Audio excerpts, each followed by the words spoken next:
I saw a guy walk out of a showroom yesterday. He was beaming. He had the keys to a brand new metallic gray SUV.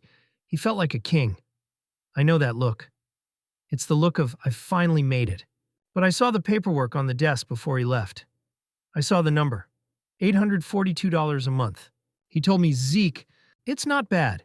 It fits the budget. I can swing it. I didn't have the heart to tell him right there, but I'll tell you, he didn't just buy a car. He just signed a 7-year death warrant for his financial freedom.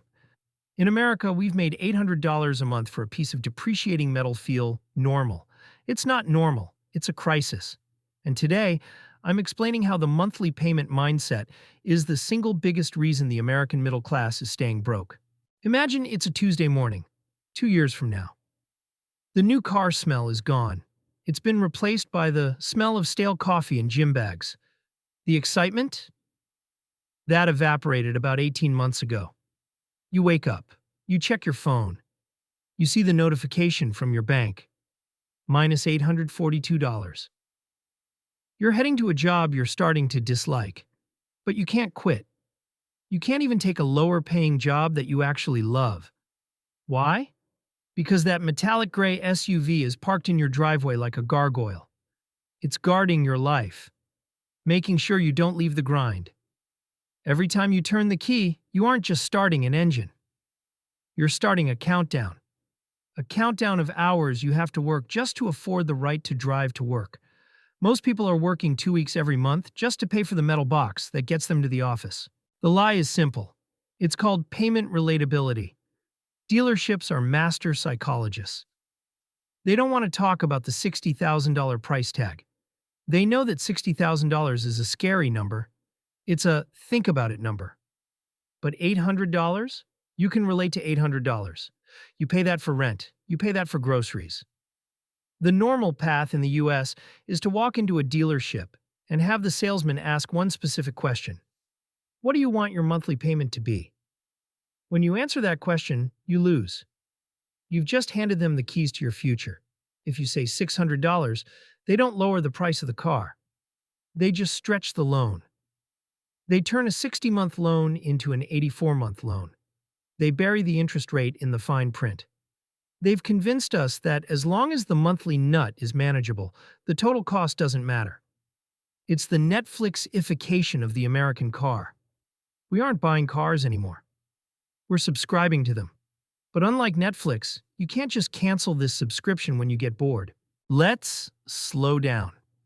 And look at the math. Average new car price in the US is around $48,000.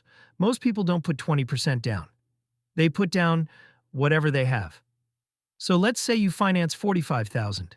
7% interest, 72 months. That's about $767 a month. Over 6 years, you pay over $10,000 just in interest. A convenience fee for impatience.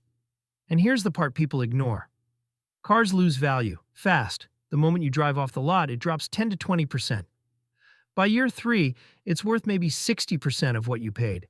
By the time the loan is done, you paid $55,000 for something worth $18,000. That's a $37,000 loss. Now here's the painful comparison. Take that same payment, $767. Invest it monthly, 6 years, 10% return. You end up with about $73,000. One path gives you an aging car. The other gives you options. That's the trade most people never see. Why do we do it? Are we stupid? No, we're human. First, there's the anchor bias. Dealerships anchor you to the monthly payment. Once you accept that $800 is the price, your brain stops looking for ways to pay $0. You start comparing $800 to $900, instead of comparing $800 to $0. Second, there's status signaling. In the US, your car is your resume. It's the first thing your neighbors see. It's the first thing your coworkers see. We use debt to buy respect from people we don't even like. We feel like we deserve it because we work hard. But here's the irony. The harder you work to pay for the car, the less time you have to actually enjoy the life the car was supposed to improve. It's a loop. You work to pay for the car, and you need the car to get to the work. Lastly, there's hedonic adaptation. That high you get from the new car. It lasts about 3 months. Then it just becomes my car. But the payment? That lasts for 84 months. You are paying for a feeling that has already died. So, how do you break the cycle? How do you stop being a payment slave? First, the 24-10 rule. If you must finance a car, follow this: 20% down. If you can't save 20%, you can't afford the car. 4 years maximum. Never ever sign an 84-month loan. It's a trap.